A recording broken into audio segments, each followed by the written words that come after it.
The evening of April 15th, 1818, arrived with the kind of warmth that made London society forget.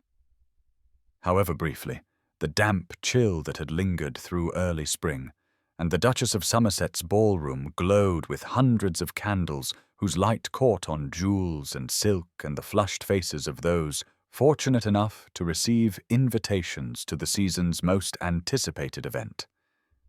Miss Eleanor Hastings stood near the garden doors at 9:30, positioned in that particular space occupied by women who had learned to make themselves unobtrusive, her lavender silk gown a shade that had been fashionable 3 years prior and now marked her as clearly as any label might have done.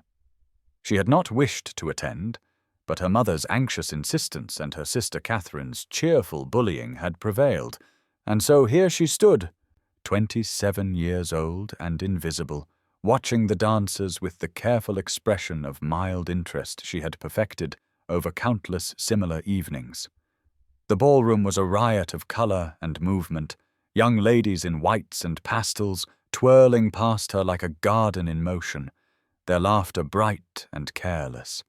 while she remained still as a stone in a river, the current of society flowing around her without pause. She had long since accepted her place in this world, had made her peace with the knowledge that men looked through her rather than at her, that mothers steered their sons away with subtle pressure, that she was too plain, too old, too intellectual, too much herself to ever be what society required. When Lord Philip Ashworth, Earl of Ravenscroft, entered at 9:45, the atmosphere shifted in that indefinable way it did when someone of true importance arrived, and Eleanor observed with detached interest how conversations paused and resumed, how young ladies straightened their postures, and mothers exchanged meaningful glances. He wore a dark blue coat that fit his tall frame with the precision only the finest tailors could achieve, and the Ravenscroft emerald pinned at his throat caught the candlelight with green fire. But it was his face that commanded attention, handsome in a severe way, with an expression of polite detachment that suggested he found these gatherings more duty than pleasure. Eleanor had seen him before, of course, at other events, though she doubted he had ever truly seen her, and she felt no bitterness about this, only the dull ache of acceptance. She was turning toward the garden doors, thinking she might slip outside for air, when she heard Miss Isabella Langley's voice, bright and carrying, that particular tone women used when they wished to be overheard. Isabella stood perhaps 10 feet away in her shimmering gold gown, every inch the celebrated beauty, and beside her stood Lord Philip, his expression showing the first hints of impatience. "What about Miss Hastings?" Isabella said, gesturing toward Eleanor with a smile that did not reach her eyes. Surely she would make a suitable partner for the next dance. Eleanor froze, heat flooding her face as Philip's gaze moved in her direction, and in the terrible silence that followed, she saw his eyes pass over her with the brief assessment one might give a piece of unremarkable furniture. "Miss Hastings," he said, his voice carrying in the sudden quiet, and there was no malice in his tone, only a kind of careless honesty that made it worse, "is too plain and far too aged to merit any gentleman's particular notice, I should think, and certainly not mine." The words landed like blows, and around them Eleanor heard the sharp intake of breath, the rustle of fans raised to hide smiling mouths, the beginning of whispers that would spread through the ballroom like fire through dry grass. She did not wait to hear more, did not pause to acknowledge the pity or satisfaction in the faces turning toward her, but moved with all the dignity she could summon through the garden doors and into the night. Her vision blurred with tears she refused to shed until she was safely in her family's carriage at 9:45, departing into the warm spring darkness while inside the ballroom the gossip bloomed like poison flowers.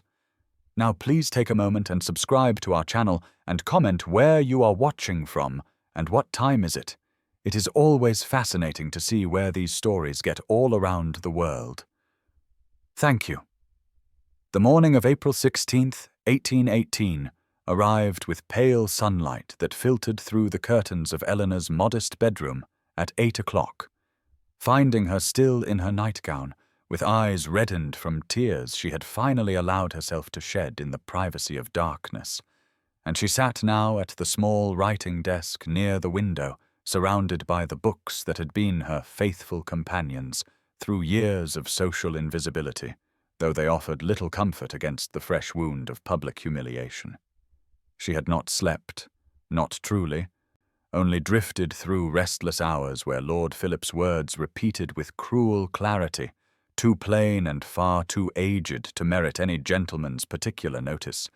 and she understood with bitter certainty that she had been foolish to harbour even the smallest ember of hope that perhaps some day someone might see past her unremarkable face to the person beneath. The sound of hurried footsteps on the stairs at 8:30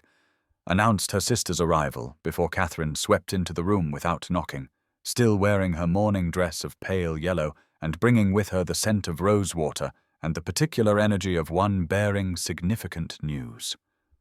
"Eleanor," Catherine said, settling herself on the edge of the bed with the familiarity of sisterhood. Her pretty face arranged in an expression of sympathy that did not quite mask her excitement at being involved in such drama. "I have just come from Lady Whitmore's breakfast, and I am afraid the entire incident has become the subject of considerable discussion." Eleanor felt her stomach twist, but kept her voice steady, as she asked what exactly was being said, though she suspected she already knew, and Catherine reported with apologetic detail that Isabella Langley had been holding court all morning, describing the scene with embellishments that made Eleanor's humiliation even more complete, and that at least a dozen ladies had already heard the story, with variations that grew crueler with each retelling. The gossip had spread through the network of morning calls like ink through water, Catherine explained.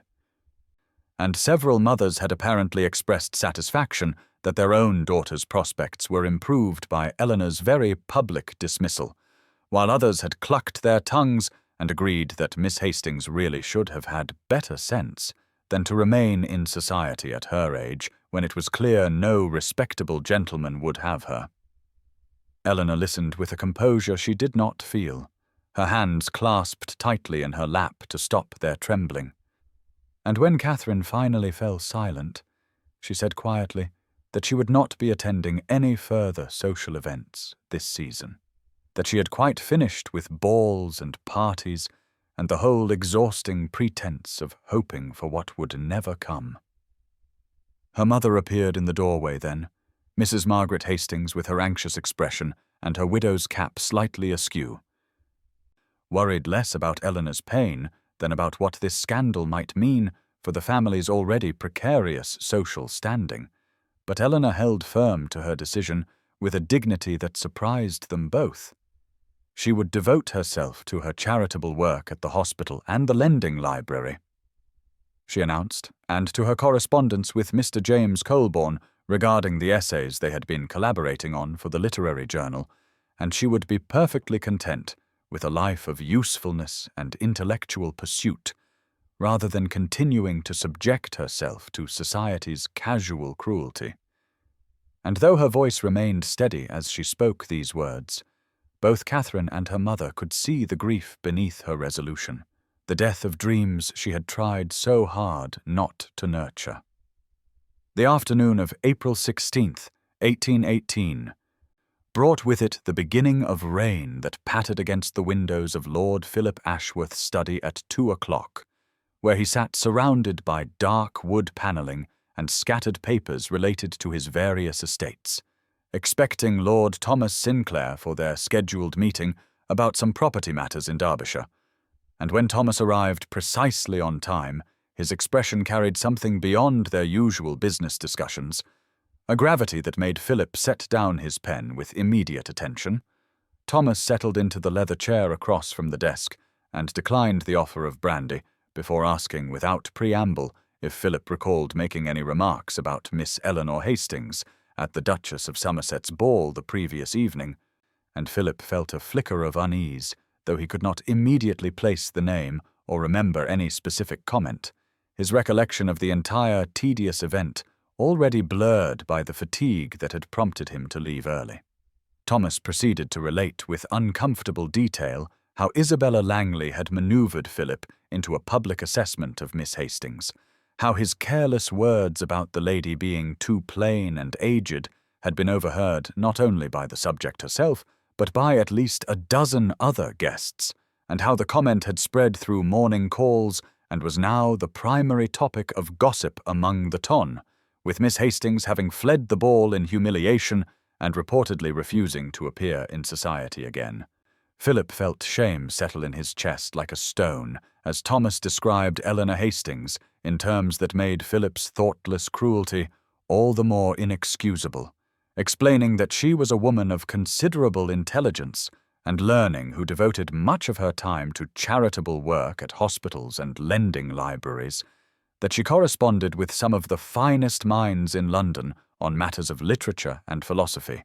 and that despite society's dismissal of her, due to her age and unremarkable appearance, she possessed a character of rare quality and kindness that made her worthy of respect from any gentleman with sense enough to recognize it. As Thomas spoke, Philip's mind made a connection that sent another wave of discomfort through him, remembering that James Colburn had mentioned his intellectual correspondent, Miss H., who contributed such insightful essays to the Quarterly Journal, the same essays Philip himself had praised for their clarity of thought and elegant reasoning, and he realized with growing dismay that the woman whose mind he had admired in print was the same woman he had so carelessly dismissed, based solely on her appearance. The conversation lasted 45 minutes, during which Thomas made clear his disappointment in Philip's behavior and his expectation that his friend would find some way to make amends.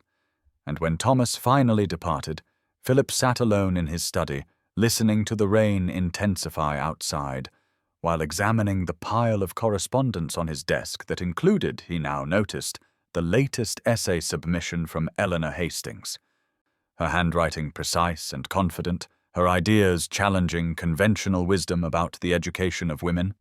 and he understood that he had committed a cruelty against someone whose intellect and character far exceeded that of most people in their social circle, including himself, and that a simple apology would be woefully inadequate to address the harm he had caused, though he knew he must attempt to make things right, even if she would be perfectly justified in refusing to acknowledge his existence. And as he sat in the gathering gloom of the rainy afternoon, Philip felt something beyond shame beginning to stir within him, a curiosity about this woman he had so thoroughly misjudged,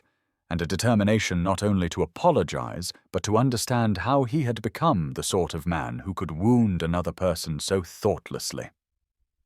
The morning of April 17th, 1818, dawned clear and bright after the previous day's rain, and at precisely 7 o'clock, a delivery wagon arrived at the Hastings townhouse, bearing a cargo so extraordinary that the servants stood gaping in the street before hurrying to fetch Mrs. Hastings, who appeared at the door in her dressing gown to find the driver and 3 assistants unloading armful after armful of white lilies, perfect blooms with their heavy, sweet scent already filling the morning air, and the sheer quantity of flowers seemed impossible, as they kept coming and coming until the drawing-room could barely contain them, and vases had to be requisitioned from every corner of the house, while the overwhelmed housekeeper sent a maid running to wake Miss Eleanor with news of this astonishing development. Eleanor descended the stairs at 7:15, still wearing her simple grey morning dress, her hair hastily pinned, and stopped short at the sight of the drawing-room transformed into something resembling a conservatory, white lilies covering every surface and filling every container the servants could find, and her mother stood in the midst of this fragrant abundance, holding a small card with an expression of amazement mixed with calculation about what such an extravagant gesture might mean for the family's prospects. The card bore no signature, only words written in a bold, clear hand that read, "For the Lady of Grace I failed to see." and Eleanor felt her heart contract with a painful mixture of emotions as she recognized immediately that only one person could have sent such a message, that Lord Philip Ashworth had somehow learned the full extent of his cruelty and was attempting to make amends in the most public and dramatic way imaginable. And she did not know whether to feel flattered or insulted by this display that seemed to her both genuine and performative, an apology that was also a spectacle that would certainly reach the ears of everyone in society before the day was through. Catherine arrived within the hour, having somehow already heard news of the delivery through the mysterious network of servants and early morning callers, and she swept through the house exclaiming over the flowers while pressing Eleanor for every detail and speculating endlessly about what it all meant, whether the Earl was acting from guilt or genuine interest, and what Eleanor intended to do about this extraordinary situation, and Mrs. Hastings hovered anxiously, adding her own commentary about the honour of such attention from a man of Lord Philip's standing, while also worrying about what it might mean if his intentions were not serious, and Eleanor's reputation was damaged further by association with what might be merely his attempt to salve his conscience. Eleanor stood silent in the midst of their chatter, breathing in the overwhelming sweetness of 500 white lilies, for she had counted them as the servants arranged them, and the precise number seemed significant somehow, and she felt unwanted hope stirring beneath her anger and hurt, a dangerous softening toward the man who had wounded her so deeply, yet who had apparently taken the trouble to discover who she truly was and to acknowledge his failure to see her worth, though she could not yet determine whether this gesture sprang from genuine remorse or merely from a gentleman's sense of obligation to repair damage to a lady's reputation, and she resolved to remain guarded, even as she instructed the servants to begin distributing the flowers to the hospital and the lending library, where they might bring beauty to those who rarely received such gifts, keeping only a single lily for herself, that she placed in a small vase by her window, where its white petals seemed to glow in the morning light, like a question she was not yet ready to answer. The morning of April 18th, 1818, brought another delivery at precisely 7 o'clock, when Eleanor was taking her breakfast in the small dining room. And once again 500 white lilies arrived in the arms of the same driver and assistants, who seemed bemused by their extraordinary commission, and this time the card read, "Forgiveness is a grace I do not deserve, but humbly seek," in that same bold, clear handwriting that Eleanor had studied the previous day with confused fascination,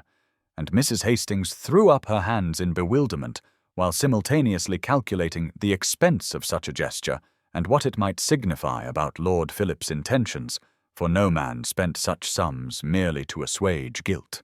Catherine arrived even earlier on the second day, at 7:30, and insisted on accompanying Eleanor to the hospital where they would distribute the flowers, and as they walked through the wards, watching patients' faces light up at the unexpected beauty,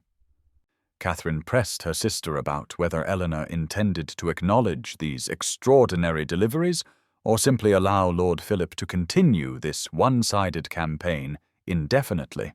and Eleanor replied with more sharpness than she intended that she had no obligation to respond to a man who sought to purchase forgiveness for public cruelty with expensive flowers, though even as she spoke she felt the words ring hollow, because something in those careful messages suggested a sincerity that troubled her determined resistance. The third morning, April 19th, brought the same overwhelming delivery at the same precise hour, and Eleanor stood in the drawing-room that was once again transformed into a garden of white blooms and read the new card that stated, "Beauty is a quality of spirit I failed to recognize,"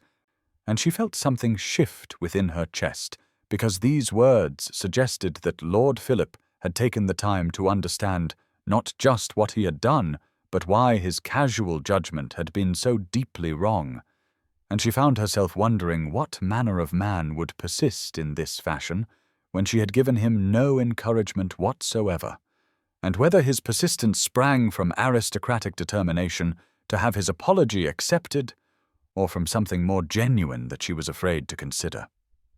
By April 20th, the fourth morning of deliveries, the Hastings household had developed a routine for receiving the lilies, and the servants no longer gaped in amazement, but simply began the process of arranging the flowers in every available container while Eleanor came down the stairs to read the day's message, which stated, "Patience is what I ask while I prove my sincerity," and she stood holding the small card, while the sweet scent of 500 fresh lilies filled the air around her, and she acknowledged to herself that her anger was giving way to something more dangerous. A curiosity about this man who had wounded her so carelessly, yet who seemed genuinely committed to demonstrating his regret through actions rather than mere words. Catherine visited each day and reported with growing excitement that all of society was talking about the Earl of Ravenscroft's extraordinary courtship of Miss Hastings, for that was how people were beginning to describe it, a courtship conducted in lilies and unsigned messages. And while some whispered that it must be guilt or obligation driving such gestures, others noted that no gentleman of Lord Philip's standing would subject himself to such public scrutiny unless his feelings were genuine, and Catherine had even heard that Isabella Langley was practically vibrating with jealous rage at Lady Pembroke's tea, making cutting remarks about fortune hunters and aging spinsters that had caused several ladies to exchange uncomfortable glances. The weather had turned increasingly warm with each day, proper May weather arriving early, and on several occasions Eleanor glimpsed a tall figure in a dark coat, watching from a respectful distance when she left the house, never approaching, but always maintaining that careful observation that suggested Lord Philip was indeed proving his patience drawer, and by the evening of the fourth day, Eleanor sat at her small desk by the window where a single lily from each delivery stood in individual vases, and she composed a brief formal note requesting that Lord Philip cease his deliveries as they were causing disruption to her household and unnecessary speculation among society, though her hand trembled slightly as she sealed the message, because she knew that asking him to stop was also a way of forcing him to respond directly, to either accept her rejection or to press his case in some new fashion, and she was no longer certain which outcome she hoped to receive. Eleanor's note was dispatched by the Hastings footman at 9:30 on the morning of April the 21st, 1818,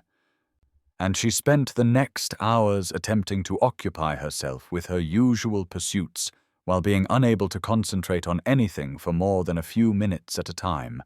wondering whether Lord Philip would respect her request to cease his overwhelming gestures, or whether he would persist in his campaign of lilies and unsigned messages. And she was seated at her small desk by the window at 11:15, trying to write a letter to the hospital committee, when she heard the knock at the door downstairs, and then the housekeeper's footsteps ascending, followed by a brief tap on her sitting-room door to announce that a response had arrived from Lord Philip. The letter was sealed with the Ravenscroft crest in deep green wax, and Eleanor's hands trembled slightly as she broke the seal and unfolded the heavy paper, to find several lines written in that bold, clear handwriting she had come to recognize over the past 4 days, and the message read simply, "Miss Hastings, I respect your request to cease the flower deliveries, though I confess the lilies were my poor attempt to express what words seemed inadequate to convey, and I wonder if you might grant me 10 minutes of your time so that I might apologize properly and in person for the inexcusable cruelty of my thoughtless words at the Duchess of Somerset's ball, and I remain your humble servant, Philip Ashworth." And Eleanor sat holding the letter while the morning light streamed through her window, illuminating the 4 single lilies in their individual vases, and she felt her careful defenses wavering, because there was something in the simplicity and directness of his request that suggested genuine remorse rather than aristocratic obligation. She spent 20 minutes composing her response, writing and discarding 3 different versions before settling on words that felt true to her own conflicted feelings. And she wrote, "Lord Philip, I appreciate your willingness to respect my request. However, I find I am not yet prepared to meet with you in person, as the memory of your public assessment of my appearance and worth remains quite painful despite your subsequent gestures. And if you are sincere in your desire to make amends, I would be willing to correspond in writing, which would allow us both the opportunity for more careful and considered expression than conversation might permit. And she sealed this message and sent it immediately before she could reconsider her decision to maintain contact at all. Philip's response arrived within 2 hours, delivered by his own footman, who waited while Eleanor read the letter in the drawing room, where that morning's final delivery of 500 lilies still filled every available surface with their heavy white blooms and sweet, overwhelming scent. And this new letter was longer than his first, covering 2 full pages in that bold handwriting that seemed to grow slightly less steady as the message progressed. And he wrote, "Miss Hastings, I am grateful beyond measure that you are willing to engage in correspondence, as I feared my careless cruelty had destroyed any possibility of your tolerance, let alone your forgiveness. And I must tell you plainly that I have no excuse for my words that evening, except to say that I spoke from a place of shallow judgment that shames me deeply, now that I understand who you truly are. And I have learned in recent days from my friend James Colborne and others who know you that you possess not only considerable intellectual gifts, but also remarkable kindness and generosity of spirit. And I realize that I failed completely to see the woman of substance and grace who stood mere feet from me at that ball. And I can only say that the fault lies entirely in my own limited vision, and not in any deficiency of yours. For you possess a beauty of character that far surpasses the superficial qualities I was foolish enough to value in that moment, and I hope that through continued correspondence I might prove to you that I am capable of better judgment and deeper appreciation than I demonstrated on that unfortunate evening." Eleanor read this letter 3 times, standing in the drawing-room, surrounded by white lilies, while her mother and Catherine watched from the doorway with barely contained curiosity. And she felt something shift within her chest as she recognized the ring of sincerity in his words, and acknowledged to herself that perhaps Lord Philip's campaign of flowers had been less about assuaging his guilt, and more about finding a way to bridge the distance his thoughtlessness had created. And she retreated to her desk to compose a response that was both cautious and honest, writing that she accepted his apology and agreed to continue their written exchange, provided he understood that she required time to trust his sincerity, and that the lilies must indeed cease as they created speculation she was not prepared to face. And she ended by saying that if he wished to write to her about subjects beyond mere apology, she would welcome intelligent conversation, as she had few opportunities for such discourse in her daily life. And this letter marked the true beginning of their correspondence, as Philip responded that same afternoon with obvious relief and growing warmth. The morning of April 22nd, 1818, brought the first letter in what would become a daily exchange that transformed the tentative connection between Eleanor and Philip into something far deeper and more genuine than either had anticipated. And Philip's initial message arrived at 10:30, while Eleanor was reviewing accounts for the hospital committee, and she found herself setting aside her work with an eagerness that surprised her to break the familiar green wax seal and discover that he had written at length about a recent publication on agricultural reform that he knew from James Colborne was a subject of interest to her, and his observations were not the superficial commentary of a gentleman dabbling in fashionable topics, but rather demonstrated genuine understanding of the economic and social implications of enclosure practices and tenant rights. Eleanor responded that same afternoon with her own thoughts on the matter, and she found herself writing with a freedom she rarely experienced in conversation, because the page allowed her to express her ideas fully without the self-consciousness that plagued her in social settings. And she noted that while agricultural reform was necessary for progress, the human cost of displacing families from land they had worked for generations deserved more consideration than most reformers seemed willing to grant, and she sealed this letter with a slight tremor in her hands because she was revealing not just her intellect but her values, and she wondered whether Philip would find her perspective too radical or too sentimental. His response arrived the following morning, April 23rd, and it began with the words, "Your compassion does you credit and is something I find lacking in most discussions of these matters," and he went on to describe his own efforts to implement improvements on his estates while maintaining his tenants' security. And then the letter shifted to questions about her work with the hospital committee, and whether she had encountered resistance from those who felt such activities unsuitable for a lady. And Eleanor realized with a flutter in her chest that he was genuinely interested in her life and opinions, rather than simply conducting a polite correspondence to fulfill the obligations of his apology. The letters grew longer and more frequent over the next 3 days, sometimes 2, arriving in a single day as their exchange developed its own rhythm and intimacy, and they discussed literature with Philip, confessing that he found most modern novels tedious but had been deeply moved by certain poets, and Eleanor shared her own love of history and philosophy, which had been dismissed by her family as unsuitably serious for a woman. And gradually, their discussions moved beyond intellectual matters to more personal revelations, as Philip wrote on April the 24th about the loneliness of his position and the weight of expectations that came with his title, and how he often felt he was performing a role rather than living an authentic life. Eleanor read that letter 3 times, sitting at her small desk by the window where spring sunlight illuminated the page, and she felt something shift within her understanding of this man who had seemed so confident and privileged at the Duchess of Somerset's ball, and she responded with her own confession about the pain of being dismissed by society as too old and too plain to merit consideration, and how she had gradually learned to find meaning in activities beyond the marriage market, but had never quite stopped feeling the sting of being overlooked. And when Philip's next letter arrived on April 25th, it began with the words, "I see you now.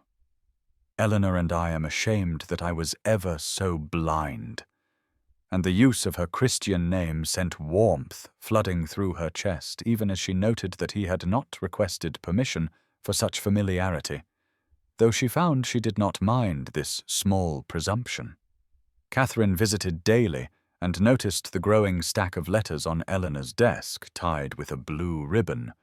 and she remarked with sisterly delight that Eleanor seemed transformed with color in her cheeks and light in her eyes that had been absent for years, and Eleanor protested that it was merely pleasant to have intelligent conversation with someone who took her thoughts seriously. But even as she spoke, she knew the truth was more complicated, because she was beginning to feel something dangerous stirring within her heart, despite all her careful defenses. Philip confided in Thomas during their regular meeting on April 26th that he found himself thinking constantly of Eleanor and composing letters in his mind throughout the day, and he admitted with some bewilderment that he had never felt this way about any woman despite having been expected to marry for years, and Thomas observed with dry amusement that perhaps Philip had finally encountered someone who engaged his mind as well as his duty, and that such a combination was rare enough to be treasured, and Philip acknowledged that he believed he was falling in love, though he hardly dared hope that Eleanor might come to return his feelings, given how badly he had wounded her. The weather throughout those 5 days remained beautiful, with warm sunshine and gentle breezes that seemed to reflect the growing hope both Eleanor and Philip felt despite their caution. And on the evening of April 26th, Eleanor sat at her desk writing her response to Philip's most recent letter, and found herself including at the end a tentative statement that if he still wished to meet in person, she would be willing to do so, provided they met in a public place with her sister as chaperone, and she sealed this letter quickly before she could reconsider, and sent it with the footman who waited at the door. And within 2 hours, Philip's response arrived, expressing his profound gratitude and suggesting they meet the following afternoon at Hyde Park if the weather held fair, and Eleanor sat holding this letter as evening shadows lengthened across her small sitting room, and acknowledged to herself that she was allowing hope to take root despite all the reasons she had constructed to protect her heart from exactly this vulnerability. Eleanor arrived at Hyde Park at precisely 3 in the afternoon on April 27th, 1818, seated beside Catherine in her sister's open carriage with her hands folded tightly in her lap to stop their trembling. And she wore a new dress of soft blue muslin that Catherine had insisted upon purchasing for the occasion over Eleanor's protests about the expense, and the fabric was lighter and more fashionable than anything Eleanor had worn in years, and she felt simultaneously self-conscious and quietly pleased with how the colour brought warmth to her complexion. Philip was already waiting near the Serpentine when their carriage arrived, and Eleanor saw him before he noticed their approach, and she observed that he was dressed in riding clothes of dark brown with buff breeches and tall boots that suggested he had been riding earlier, and there was something in his posture as he stood looking out over the water that conveyed both eagerness and nervousness, and when he turned at the sound of their carriage, his face transformed with an expression of such genuine pleasure and relief that Eleanor felt her breath catch in her throat. Catherine performed the introductions with sisterly enthusiasm, while Eleanor stood frozen and awkward, suddenly unable to recall any of the graceful phrases she had rehearsed that morning, and Philip bowed over her hand with perfect correctness, but his grey eyes, when they met hers, held an intensity that sent warmth flooding through her chest. And he said, "Miss Hastings, I am deeply grateful that you have given me this opportunity," and his voice carried the same sincerity she had found in his letters, but with an added quality of warmth that the written word could not fully convey. They began walking along the path that circled the Serpentine, with Catherine following at a discreet distance of perhaps 20 feet, close enough for propriety but far enough to allow private conversation, and the first minutes were painfully stilted as both struggled to find the easy rapport they had established through correspondence. But gradually, as Philip asked about a point Eleanor had made in her most recent letter regarding the education of working children, the stiffness began to ease, and they fell into the natural exchange of ideas that had characterized their written communication. The afternoon was perfect, with warm sunshine and gentle breeze carrying the scent of blooming flowers from the park gardens, and Eleanor found herself relaxing enough to smile genuinely when Philip made an observation about the absurdity of certain fashionable opinions they had discussed in their letters, and she noticed how his whole face softened when she smiled, and how his attention remained fixed entirely on her, despite the many elegant ladies who passed them on the path. They walked for nearly an hour, discussing topics ranging from the serious matters of social reform to lighter observations about mutual acquaintances, and Philip's respect for her intellect was evident in how he listened and responded and asked her opinion rather than simply offering his own, and Eleanor felt something unfurling within her chest that she had kept carefully guarded for so many years, something that felt dangerously like hope. Isabella Langley passed in her carriage at 3:30, and Eleanor saw the other woman's eyes narrow as she observed Philip's obvious attentiveness, and the way he leaned slightly toward Eleanor as they walked, his posture suggesting complete absorption in their conversation, and several other members of society also noticed the Earl of Ravenscroft walking with Miss Eleanor Hastings in such apparent harmony, and Eleanor was aware of the watching eyes and the speculation that would follow, but found she cared less than she had expected, because Philip's regard seemed so genuine and so publicly demonstrated. As their walk drew to a close near the spot where Catherine waited with the carriage, Philip turned to Eleanor and said with visible emotion, "Miss Hastings, Eleanor, I wonder if you might permit me to call upon you formally at your home, and I hope you will allow me to continue our acquaintance, because these past days of knowing you through letters and now this afternoon have been among the most meaningful of my life. and Eleanor felt tears prick her eyes at the sincerity in his voice and the way he had spoken her name with such tenderness, and she found herself nodding and saying softly, "Yes, Lord Philip, you may call," before Catherine rejoined them, and they made their farewells with Philip's grey eyes holding Eleanor's for a long moment that seemed to communicate everything that words could not yet express. The morning of April 28th, 1818, dawned cloudy and grey in contrast to the perfect sunshine of the previous day. And Eleanor woke with a flutter of nervous anticipation in her stomach because Philip had said he would call that afternoon. But first she had agreed to accompany Catherine to Lady Pembroke's tea party at 11 o'clock, an engagement made weeks earlier that she now regretted because she knew the event would be filled with the very people who had witnessed her walk with Philip in Hyde Park, and she was not prepared for the scrutiny and speculation that would inevitably follow. Catherine assured her as their carriage made its way through London streets that she looked lovely in the soft blue dress she had worn the previous day, which Eleanor had chosen to wear again because it had seemed to please Philip, and because she had so few fashionable gowns that the choice was limited. But her confidence wavered as they entered Lady Pembroke's elegant drawing-room, and conversation noticeably paused as heads turned to observe her arrival with expressions ranging from curiosity to barely concealed malice. Lady Pembroke herself was gracious in her greeting, complimenting Eleanor on her appearance with what seemed like genuine warmth. But within minutes of taking her seat,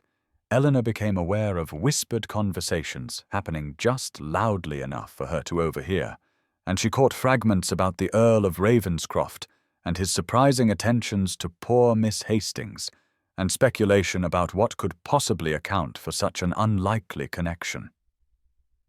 Isabella Langley arrived fashionably late at 11:30, wearing a gown of emerald silk that perfectly complemented her golden beauty,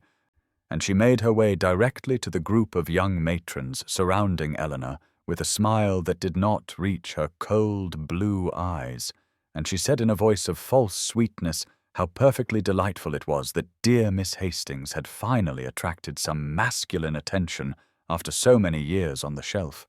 though one did wonder what particular circumstances might account for the Earl's sudden interest in someone so very different from his usual preferences. Eleanor felt heat rise in her cheeks, but she kept her composure and responded quietly that she could not presume to know Lord Philip's mind. But Isabella continued with cruel persistence, suggesting that perhaps it was an act of Christian charity, or perhaps the Earl had made some sort of wager with his friends, because everyone knew that men of his position sometimes engaged in such amusements,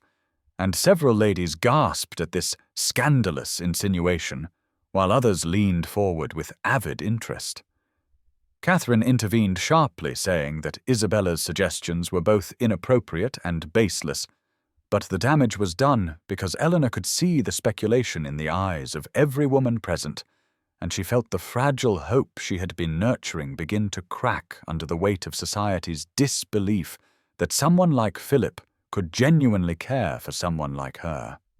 Meanwhile, across London at White's Gentlemen's Club, Philip was engaged in his own battle against society's skepticism as he took his usual seat for luncheon at 1 o'clock, and immediately became aware of sidelong glances and hushed conversations among the men present. And when Lord Hartley made a jest about Philip's surprising choice of companion for yesterday's park walk, Philip responded with icy precision that Miss Hastings was a woman of exceptional intelligence and character, and that any man with sense would consider himself fortunate to gain her regard, and the coldness in his tone silenced the immediate laughter, but could not prevent the continued speculation. Thomas joined Philip for brandy afterward, and observed that the gossip about Eleanor was reaching cruel proportions, and he advised Philip to make his intentions clear through public demonstration if he hoped to silence the worst of the talk, and Philip acknowledged the wisdom of this counsel, though he worried that increased public attention might only make Eleanor's situation more difficult given how recently she had been subjected to humiliation at his own hands. That afternoon, Philip arrived at the Hastings townhouse at precisely 3 o'clock, carrying a single white lily with a note expressing his continued esteem, and he found Eleanor visibly shaken from her morning experience. Though she tried to maintain composure, and Mrs. Hastings hovered anxiously, expressing concern about the gossip, while simultaneously calculating the social advantage of an earl's courtship,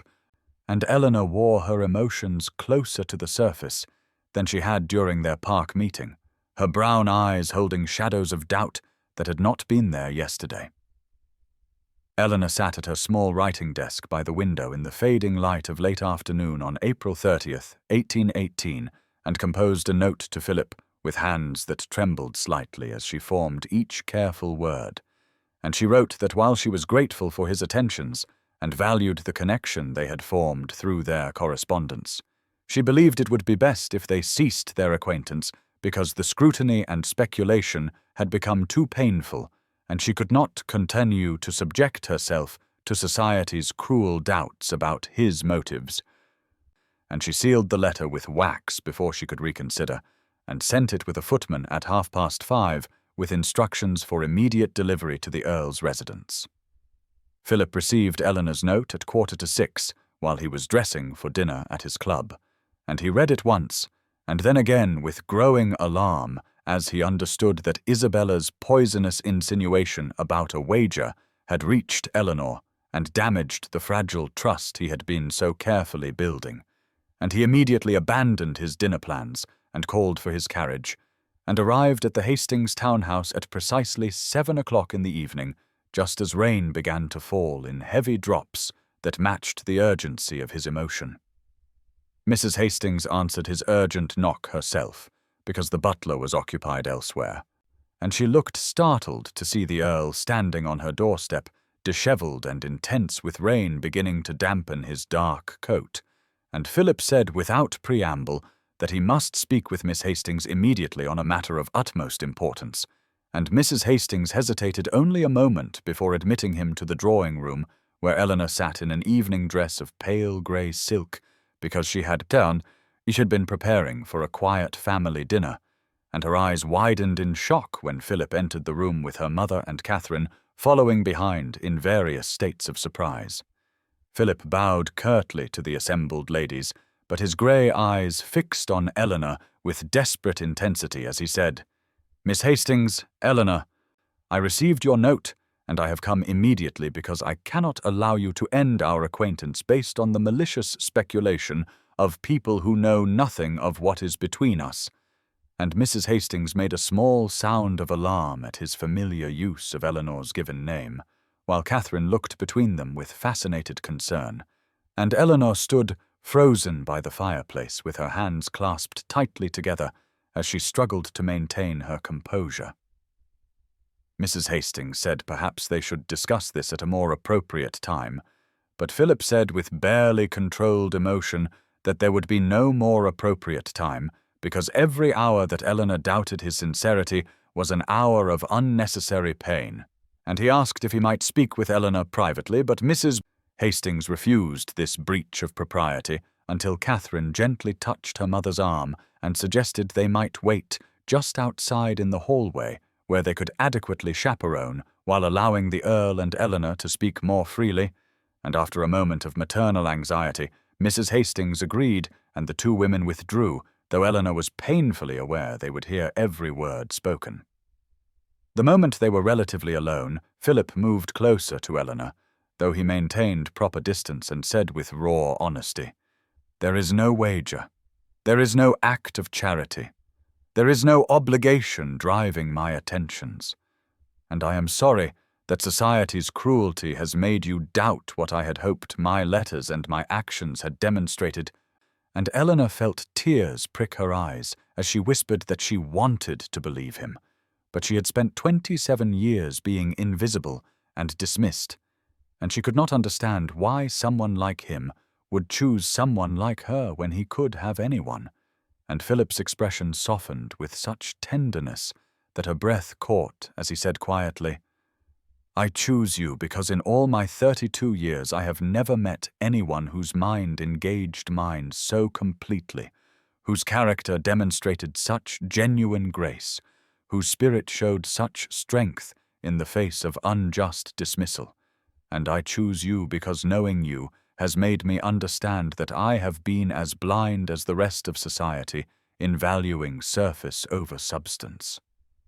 Eleanor turned away to hide her tears as she admitted in a broken voice that she was afraid to hope, and afraid to trust, and afraid that one day he would realize his mistake, and she would be left more wounded than she had been before.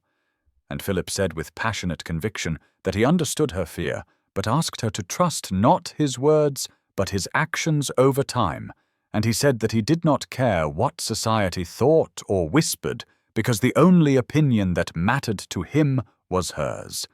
And he asked her to give him the chance to prove that his regard was genuine and lasting. The rain fell harder outside, creating a sound that enclosed them in intimate privacy, and Eleanor finally turned to face Philip, with tears streaming down her face as she searched his grey eyes for any sign of insincerity and found only steady devotion and patient determination. And she nodded slowly and whispered, "Yes, I will trust you." And Philip's whole body seemed to relax with profound relief as he smiled with such warmth that Eleanor felt something crack open in her chest, the final barrier of her careful self-protection beginning to crumble under the weight of his unwavering regard. The morning of May 1st, 1818, arrived with clear skies and warm sunshine that seemed to mirror the tentative hope blooming in Eleanor's heart as she prepared for her first official outing with Philip, a visit to the British Museum that he had proposed in a note delivered at breakfast along with a single white lily, and she chose a dress of soft rose muslin that Catherine had helped her select the previous day, a more fashionable gown than Eleanor typically wore, and as she studied her reflection in the mirror, she saw not the plain spinster society had dismissed, but a woman whose eyes held a new light of possibility. Philip arrived at the Hastings townhouse at precisely 10 o'clock, driving his own curricle rather than sending a formal carriage, a gesture of informality that pleased Eleanor because it suggested he wanted their time together to feel natural rather than performative. And when she descended the stairs and saw his face light with genuine pleasure, at the sight of her she felt the last remnants of doubt from their emotional confrontation begin to dissolve like morning mist in sunlight. The drive to the British Museum took 30 minutes through London streets that were busy with morning traffic, and Philip pointed out various landmarks and shared amusing anecdotes about the city's history. And Eleanor found herself laughing freely in a way she had not done in years, the ease of their written correspondence translating seamlessly into spoken conversation now that the barriers of fear and misunderstanding had been lowered. At the museum they spent 3 hours wandering through galleries filled with antiquities from Egypt and Greece, and Philip was genuinely interested in Eleanor's observations about the artifacts, asking her questions and listening with complete attention as she shared her knowledge of ancient civilizations, a topic she had studied extensively through her reading, and she noticed how other visitors observed them with curiosity, the Earl of Ravenscroft and his unlikely companion deep in intellectual discussion that clearly demonstrated mutual respect and engagement. On May 2nd, they visited an art gallery on Bond Street, where a new exhibition of landscape paintings had just opened, and Philip stood beside Eleanor as she studied a particularly beautiful rendering of the Lake District, and he said quietly that he owned an estate in that region, and he hoped one day she might see it. And the implicit suggestion of a future together made Eleanor's breath catch with a mixture of joy and residual fear, but when she met his grey eyes, she saw such steady devotion that her anxiety eased. That afternoon, Philip made a formal call at the Hastings townhouse at 3 o'clock and spent 2 hours in the drawing room with Eleanor and her mother, and Mrs. Hastings watched with poorly concealed satisfaction as the Earl demonstrated every mark of serious courtship, bringing flowers for both ladies and engaging Mrs. Hastings in conversation about her late husband, with a respect that won her complete approval. And Catherine arrived near the end of the visit with her husband Lord Pembroke, and Eleanor noticed with interest that Catherine and Thomas Sinclair, who had accompanied Philip, fell into easy conversation, suggesting a growing friendship between their respective supporters. The evening of May 3rd brought another call from Philip, and this time, when he arrived at 7 o'clock, Eleanor received him in the drawing room with only Catherine as chaperone. Positioned discreetly by the window with her embroidery, and Philip and Eleanor sat together on the settee, discussing a book of poetry they had both read. And as the conversation deepened and the candlelight created an intimate atmosphere, Philip slowly reached across the small space between them and took Eleanor's hand in his, the first deliberate physical contact between them, and Eleanor felt the warmth of his touch travel through her entire body as she looked down at their joined hands, his strong and sure, hers smaller and trembling slightly.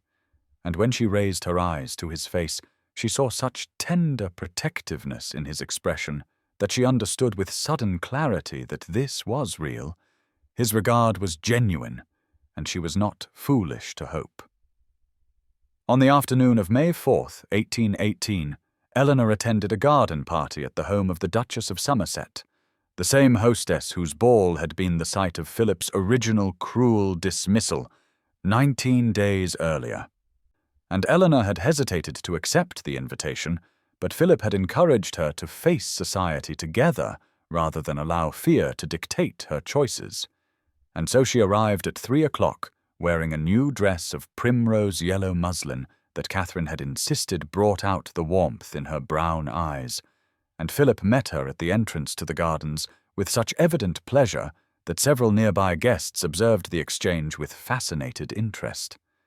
The garden party was attended by approximately 50 members of the ton, all of whom had heard various versions of the story of the Earl of Ravenscroft's unlikely courtship of the overlooked Miss Hastings, and Eleanor felt the weight of their collective scrutiny as she walked beside Philip along paths lined with blooming roses and early summer flowers. But his steady presence and the warm pressure of her hand tucked into his arm gave her courage to lift her chin and meet curious gazes with quiet dignity.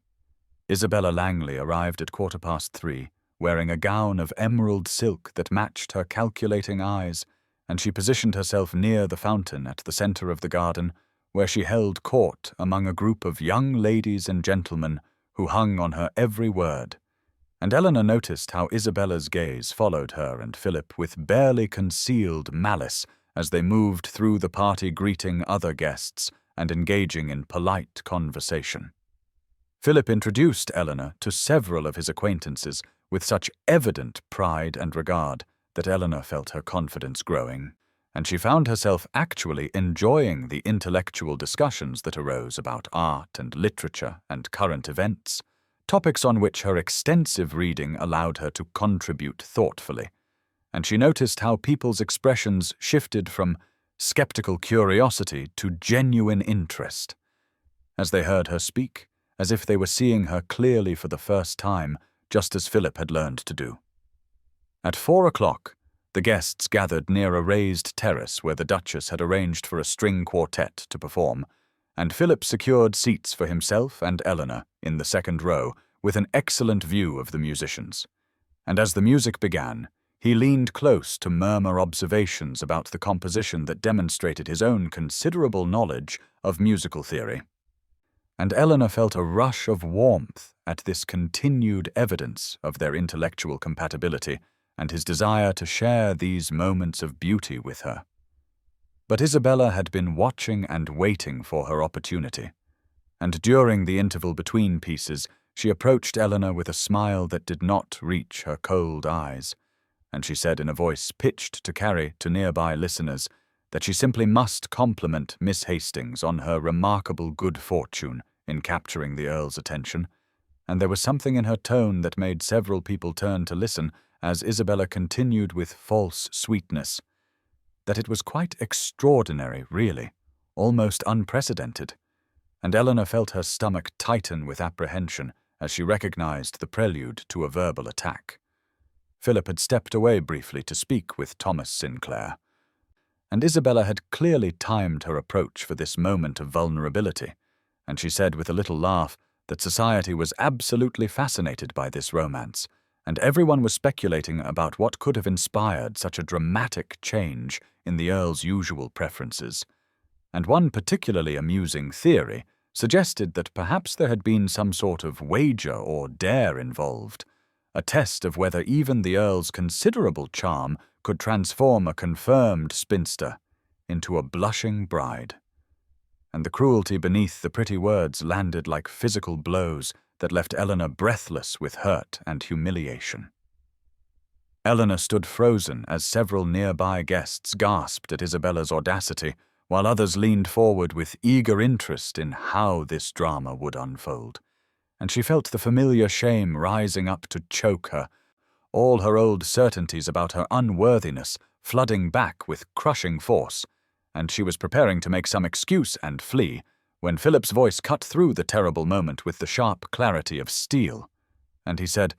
"Miss Langley, your malice is matched only by your ignorance," and his tone was so cold and commanding that Isabella actually stepped back in shock as he continued, that Eleanor possessed more genuine grace and intelligence than any woman of his acquaintance, and he considered himself extraordinarily fortunate that she had granted him the opportunity to prove himself worthy of her regard after his own initial blindness. The silence that followed Philip's public rebuke of Isabella Langley stretched for several heartbeats as the garden party guests stood frozen in collective shock at witnessing such a direct confrontation, and Philip positioned himself beside Eleanor with his hand resting protectively at the small of her back, a gesture of unmistakable claiming that sent whispers rippling through the assembled crowd like wind through wheat. And Isabella's face flushed scarlet with humiliation as she realized she had miscalculated badly in attempting to damage Eleanor's standing, because Philip's defense had only served to elevate Eleanor further while exposing Isabella's own petty cruelty to public censure. Thomas Sinclair materialized at Philip's other side and added in a voice cold with aristocratic disdain that Miss Langley's observation about wagers revealed more about her own character than anyone else's, and he suggested that a lady of true breeding would offer apologies for such an egregious lapse in civility, rather than standing about waiting for applause. And several matrons in the crowd nodded agreement, while Isabella looked around desperately for support that was clearly not forthcoming, because even her usual admirers had taken subtle steps away from her now that she had been thoroughly condemned by two of society's most respected gentlemen. Eleanor felt Philip's hand press more firmly against her back, and she drew strength from his solid presence beside her as she lifted her chin and met Isabella's furious gaze with quiet dignity, and she said in a voice that carried clearly despite its softness, that she bore Miss Langley no ill will, and hoped that in time Isabella might discover that a person's worth was not measured by their face or their age, but by the content of their character and the kindness of their heart, and this gracious response in the face of such meanness won Eleanor murmurs of approval from the watching guests, while Isabella had no choice but to curtsy stiffly and retreat from the field of her own failed attack. The Duchess of Somerset herself approached the small group and said warmly that she had been hoping for an opportunity to speak with Miss Hastings, because she had heard such remarkable things about Eleanor's charitable work with the Foundling Hospital and her essays on educational reform, and would Miss Hastings do her the honour of taking tea at Somerset House next week, so they might discuss these matters further. And this public endorsement from one of society's most influential hostess effectively erased any remaining doubt about Eleanor's social acceptance, because when a duchess extended such an invitation, it was understood as a signal to all of society about who deserved recognition and respect. Philip leaned close to murmur for Eleanor's ears alone that he was sorry she had been subjected to Isabella's venom, but he hoped his response had made clear to everyone present that he would not tolerate any slight against the woman he loved. And Eleanor turned to look up at him with eyes that shimmered with unshed tears of gratitude and dawning joy, because this was the first time he had spoken the word love aloud, even though his actions over the past weeks had demonstrated that truth in countless ways, and she whispered that she was not sorry because Isabella's attack had revealed the depth of his regard in a way that no private declaration could have accomplished, and she was beginning to believe that perhaps she did deserve this happiness after all. The remainder of the garden party passed in a blur of introductions and conversations as various guests approached to speak with Eleanor, many of them people who had previously overlooked her entirely, but who now sought her company with flattering eagerness, and Philip remained at her side throughout, with visible pride in his expression as he watched society reassess and appreciate the woman he had come to treasure. And Eleanor felt herself blossoming under this combination of Philip's devotion and society's belated recognition, like a flower that had been waiting in shadow finally turning its face toward the sun. The evening of May 5th, 1818, brought an unexpected invitation that arrived at the Hastings townhouse at 11 o'clock in the morning, delivered by a footman in the Somerset livery, and when Eleanor opened the cream-coloured envelope, she found a request from the Duchess herself asking if Miss Hastings would do her grace the honour of attending an intimate dinner party that very evening at Somerset House, and the note added in the Duchess's own hand that the Earl of Ravenscroft had also been invited and had expressed his hope that Miss Hastings might attend, and Eleanor felt her heart lift at this evidence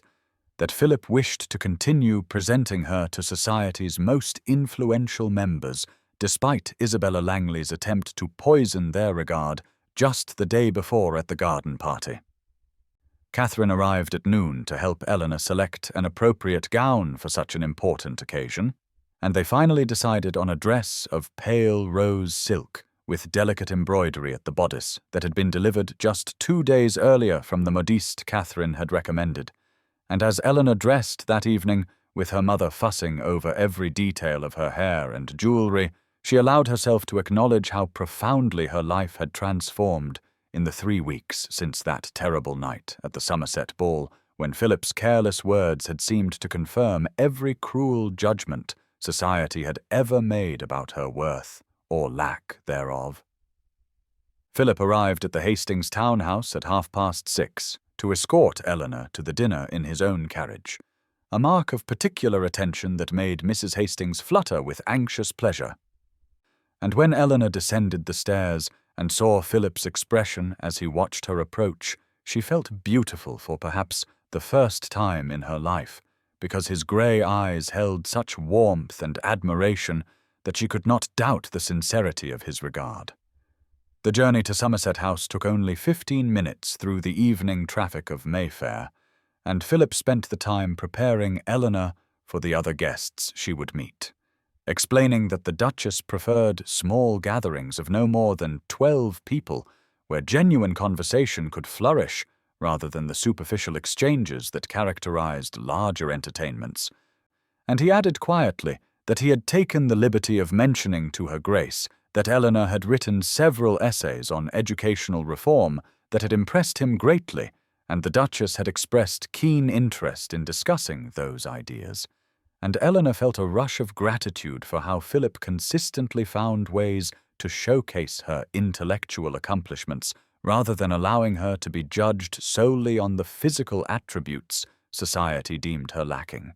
They arrived at Somerset House to find a magnificent Georgian mansion, ablaze with lights, and were welcomed into a drawing-room of elegant proportions where the other guests had already assembled, including Thomas Sinclair, who greeted Eleanor with genuine warmth, and Lord and Lady Westbrook, whom Eleanor had met briefly at the museum 2 days earlier. And the Duchess swept forward to clasp Eleanor's hands and say how delighted she was that Miss Hastings had been able to attend on such short notice, because she had been longing for an opportunity to discuss Miss Hastings's ideas about expanding educational opportunities for girls from families of modest means. And this gracious welcome from one of society's most respected hostesses made Eleanor feel truly valued in a way that transcended mere social politeness and seemed to promise genuine friendship based on shared interests and mutual respect rather than the hollow courtesies that had characterized most of her previous interactions with the ton.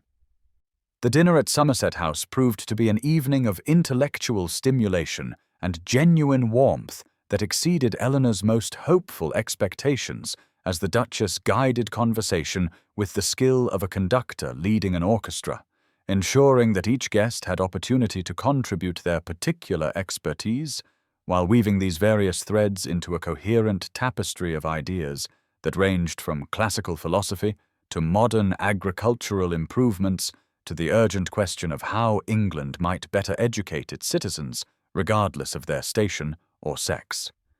Eleanor found herself drawn into animated discussion with Lord Westbrook about the establishment of charity schools, and was gratified when he listened with genuine attention to her proposals for curriculum reform that would include not merely religious instruction, but practical mathematics and literacy skills that might allow poor children to improve their circumstances.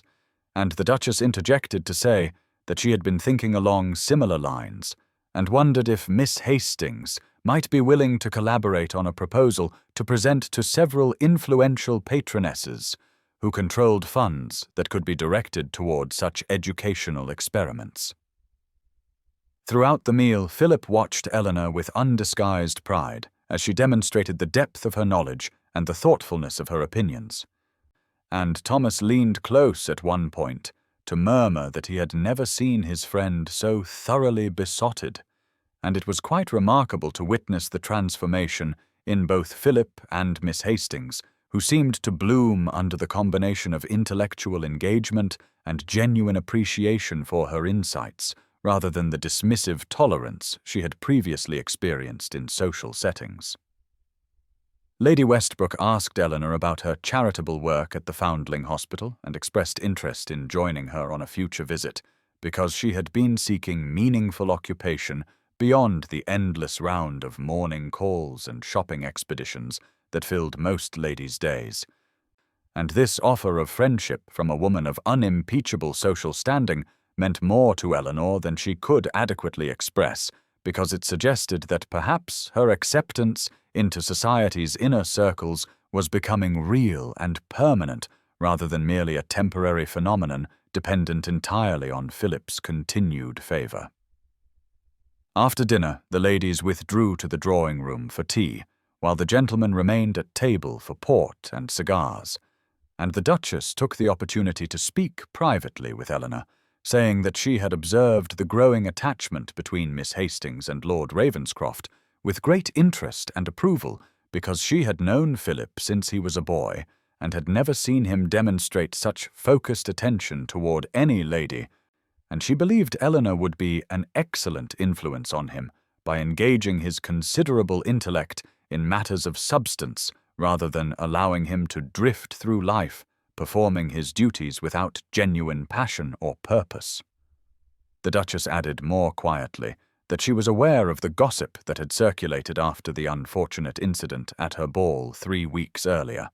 and she wanted Eleanor to know that she considered that entire episode to have been the result of Miss Langley's malicious manipulation and Philip's momentary lapse in judgment when he was tired and distracted, and certainly no reflection whatsoever on Eleanor's actual worth or character. And furthermore, the Duchess intended to make her support of this courtship perfectly clear to anyone who might harbour doubts about its propriety or Philip's sincerity. When the gentlemen rejoined the ladies, Philip made his way directly to Eleanor's side and asked if she had enjoyed the evening, and she turned to him with eyes shining with happiness, and told him that she could not remember ever feeling so valued for herself, rather than merely tolerated as an unfortunate necessity at social gatherings, and she thanked him for facilitating this introduction to the Duchess, because the prospect of collaborating on meaningful charitable work with such an influential patroness opened possibilities she had never dared imagine for herself. The carriage ride back to the Hastings townhouse passed too quickly as Eleanor and Philip discussed the ideas that had emerged during dinner. And when they arrived at her door, Philip helped her down from the carriage and retained her hand for a moment longer than strictly necessary, as he said that seeing her shine in such company filled him with joy because the world needed to recognize what he had discovered, that Eleanor Hastings possessed a rare combination of intelligence, compassion, and moral clarity that made her extraordinary in ways that transcended the superficial attributes society typically valued in ladies. The morning of May 6, 1818, dawned with the kind of brilliant sunshine that seemed to promise nothing but happiness, and Eleanor woke with a sense of contentment she had never expected to experience as she remembered Philip's tender expression the previous evening when he had walked her to her door after the Duchess's dinner party and told her that seeing her recognized for her true worth brought him more joy than any of his own accomplishments ever had. She was writing thank-you notes at her desk by the window at 10 o'clock, when her mother appeared at the door looking unusually serious and said that James Colburn had just arrived requesting an urgent audience with Eleanor on a matter he claimed could not wait.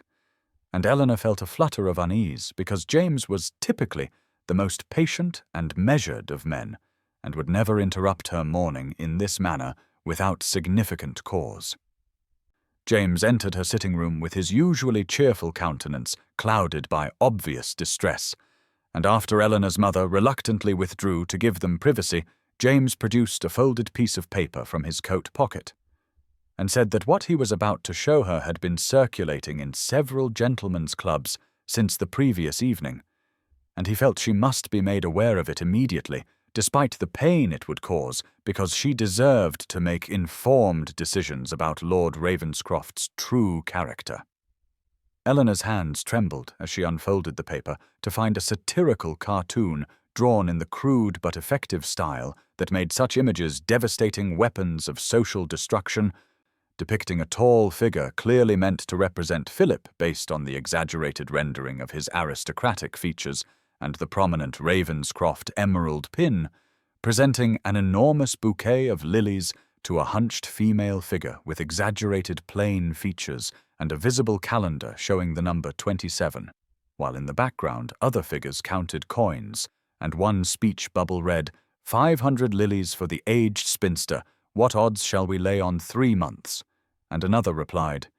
easiest wager Ravenscroft ever won, the desperate creature will believe anything. Eleanor felt the blood drain from her face as she stared at this vicious rendering that transformed Philip's courtship into a cruel jest, and reduced her to a pathetic figure too desperate to recognize obvious deception. And James said quietly that he had heard directly from 3 separate sources that Isabella Langley had commissioned this cartoon from an artist known for such social commentary, and had paid for its distribution throughout the clubs frequented by the town's most influential gentlemen. The room seemed to tilt around Eleanor, as all her fears and doubts came rushing back with renewed force, because here was apparent confirmation that everything society had whispered was true, that Philip's attention had been performance rather than genuine regard, that she had been foolish to trust the sincerity of a man who moved in circles where wagers on romantic conquests were common entertainment, and she felt the familiar shame of being society's object of ridicule wash over her with even greater intensity because, this time, she had allowed herself to hope and believe, and now the fall back to reality felt impossibly far and devastating beyond measure. James stood awkwardly as Eleanor stared at the vicious cartoon, and after several moments of terrible silence, he said that he had spent the previous evening attempting to trace the origins of this image, and had learned from multiple sources that Isabella Langley had commissioned it specifically to destroy Eleanor's relationship with Lord Ravenscroft, and furthermore that Isabella had been spreading rumors at every social gathering that Philip had accepted a wager at White's on April 14th, the day before the fateful ball, betting that he could successfully court and win a marriage proposal acceptance from the plainest spinster in London within 3 months, with the specific terms being that he must send exactly 500 flowers and secure the lady's genuine affection rather than merely her mercenary acceptance of his title and wealth. Eleanor felt physically ill as she imagined Philip and his aristocratic friends lounging in their exclusive club, making sport of lonely women desperate for any attention, reducing her cautious hope and growing trust to nothing more than a successful stratagem in a game designed to humiliate. And she thought of every tender moment they had shared, every thoughtful letter he had written, every meaningful conversation they had enjoyed, and wondered how much of it had been calculated performance, and how much, if any, had contained even a grain of authentic feeling. James said that he did not personally believe Lord Ravenscroft capable of such cruelty, because he had observed the man's behaviour at the Duchess's dinner, and had seen genuine admiration and pride in his expression when he looked at Eleanor. But James acknowledged that the specificity of Isabella's claims, particularly the detail about exactly 500 lilies matching the alleged wager terms, created a circumstantial case that would be difficult to dismiss without direct refutation from Philip himself. Eleanor forced herself to breathe slowly, as she considered what she should do, and part of her wanted to retreat immediately to the safety of her previous resignation, to return to her books and charitable work, and abandon this brief, painful experiment with hope, while another part of her, the part that had begun to believe in Philip's sincerity, insisted that she owed him the opportunity to address these accusations directly before she condemned him based on malicious gossip from a woman who had already proven herself capable of manipulation and cruelty. She told James that she needed time alone to think, and he departed reluctantly after extracting her promise that she would not make any irreversible decisions without first speaking to him again. And after he left, Eleanor sat at her desk staring at the offensive cartoon while tears streamed down her face, not merely tears of hurt pride, but deeper tears of grief for the loss of something precious she had only just begun to trust. The loss of a future she had allowed herself to imagine, despite every instinct of self-protection warning her that women like her did not receive happy endings in a world that valued youth and beauty above substance and character. She knew that she would have to confront Philip with these accusations and demand the complete truth, regardless of how much it might hurt to hear his answer. Because living with uncertainty and doubt would be more corrosive than even the worst confirmation of her fears, and if he had indeed been playing an elaborate game at her expense, then she needed to know so that she could cauterize the wound and move forward with whatever dignity she could salvage from this wreckage. But if by some miracle the accusations were false and his courtship had been genuine, then she owed him and herself the chance to fight against the malice that sought to destroy what they had carefully built together over these past 3 weeks.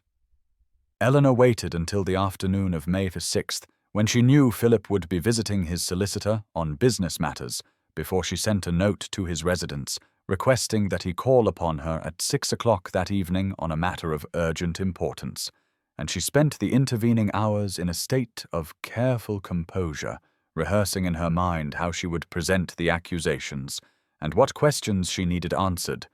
determined that regardless of how much pain the truth might bring, she would face this crisis with dignity and demand complete honesty, rather than retreat into assumptions that could poison whatever genuine connection they might have built.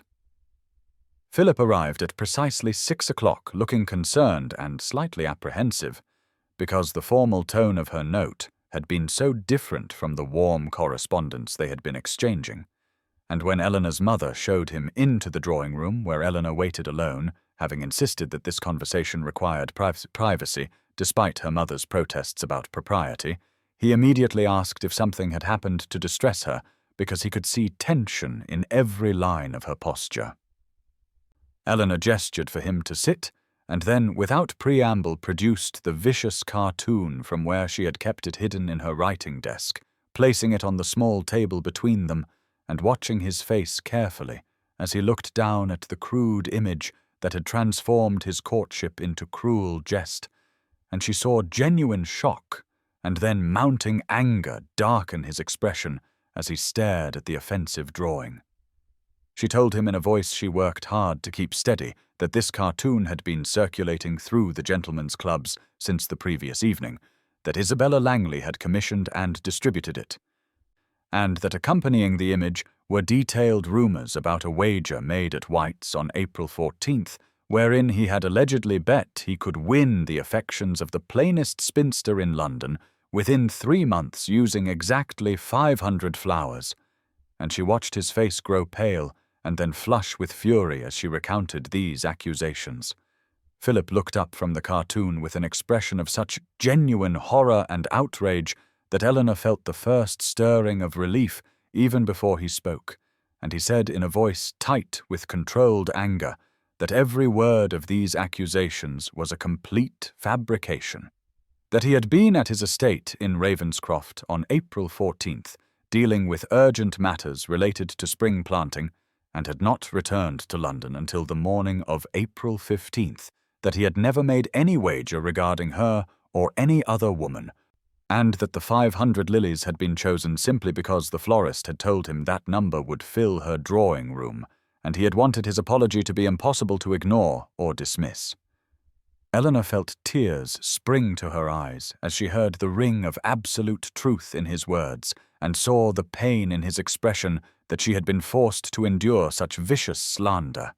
And Philip moved from his chair to kneel before hers, taking her hands in his without asking permission, and saying with fierce intensity that he would provide whatever proof she required to verify his whereabouts on April 14th, that his estate manager and household staff could attest to his presence in Ravenscroft, that he would take her to White's himself, and demand they search their wager book to prove no such bet had ever been recorded, and that he would face down Isabella Langley and every other gossip in London to defend Eleanor's honour and the genuine nature of his feelings. Eleanor told Philip that she believed him completely, and that she was sorry she had allowed Isabella's malice to make her doubt even for a moment the sincerity she had seen in his eyes and heard in his words over these past 3 weeks. And Philip said with fierce tenderness that she had nothing to apologize for because Isabella's accusations had been deliberately constructed to exploit Eleanor's understandable vulnerabilities, and that any reasonable person would have required answers before dismissing such specific claim.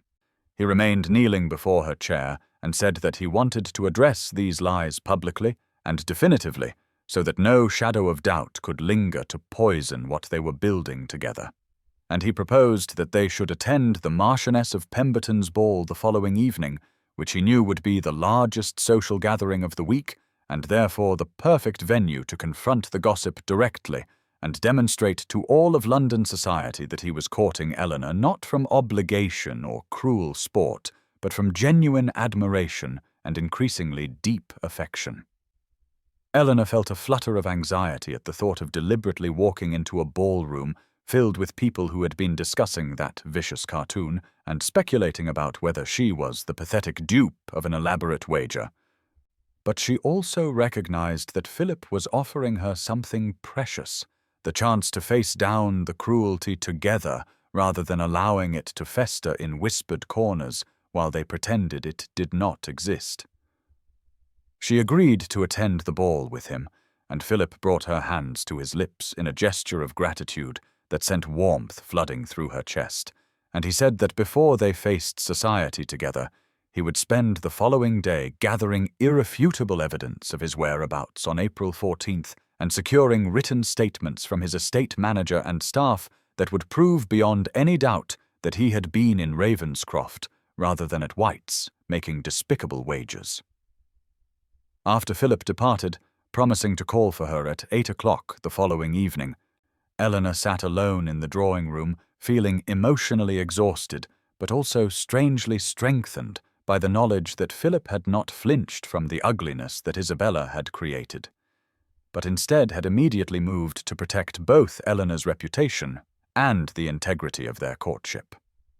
Catherine entered moments later, having been hovering in the hallway with their mother, and she embraced Eleanor fiercely and said that she had heard enough of the conversation to understand what had happened, and that she was proud of Eleanor for demanding the truth rather than simply accepting reassurances, and furthermore, that she would personally ensure Isabella Langley faced social consequences for commissioning such vile slander. Eleanor spent the remainder of the evening in a strange state of calm determination, knowing that the next night would either cement Philip's courtship in the eyes of society or expose her to even greater humiliation if somehow his explanations proved insufficient. But she found that she trusted him in a way she had never trusted any man before. Trusted not just his words, but the essential decency she had come to recognize in him through their letters and conversations. The morning of May 7th dawned bright and clear, as Eleanor dressed with meticulous care for the Marchioness of Pemberton's ball, choosing a gown of deep emerald silk that Catherine had insisted she purchase from Madame Leclerc's establishment on Bond Street, and as her lady's maid arranged her dark hair in an elegant style that softened rather than fought against her strong features, Eleanor studied her reflection and realized that something fundamental had shifted in how she saw herself, not transformed into conventional beauty, but no longer apologizing for failing to meet that arbitrary standard. Philip arrived at precisely 8 o'clock, looking distinguished in formal black evening clothes with the Ravenscroft emerald pin at his throat, and when Eleanor descended the stairs and saw his face light with unmistakable admiration and pride, she felt courage settle into her bones alongside the inevitable anxiety about the evening ahead. He presented her with a single white lily and a small leather portfolio, and when Eleanor opened the portfolio, she found sworn statements from Philip's estate manager, Mr. Henderson, his housekeeper, Mrs. Rivers, and 4 other members of his Ravenscroft household staff, all testifying that Lord Ashworth had been in residence from April the 10th through April 15th and had departed for London only on the morning of April the 16th, and furthermore, there was a copy of the relevant pages from White's wager book showing no entry for any bet involving Philip or flowers or spinsters on April 14th or any surrounding date. Catherine embraced Eleanor before they departed, and whispered that she would already be at the ball with her husband Lord Pembroke, and would position herself strategically to observe and, if necessary, intervene, and their mother pressed Eleanor's hand and said with uncharacteristic emotional directness that she was proud of her daughter's courage, and that any society that could not recognize Eleanor's worth was not worth impressing. The carriage ride to Pemberton House took 20 minutes through London streets still busy with evening traffic, and Philip held Eleanor's hand throughout the journey, not speaking much but offering steady reassurance through his presence and the firm warmth of his grasp. When they arrived and joined the receiving line, Eleanor could feel the subtle shift in attention as guests noticed their entrance together, the ripple of whispers and turned heads that confirmed Isabella's vicious cartoon and accompanying rumors had indeed spread through society exactly as intended, and Eleanor lifted her chin and met curious and skeptical gazes with calm dignity, while Philip's hand at the small of her back radiated protective warmth. The Marchioness of Pemberton greeted them with particular warmth and told Philip loudly enough for nearby guests to hear that she was delighted to see him escorting such an accomplished and intelligent young woman, which Eleanor recognized as a deliberate social signal from a hostess known for her shrewd judgment of character. And as they moved into the ballroom, Eleanor saw Isabella Langley standing near the musicians in a gown of shimmering silver, her beautiful face arranged in an expression of false sympathy that did nothing to disguise the malicious triumph in her eyes.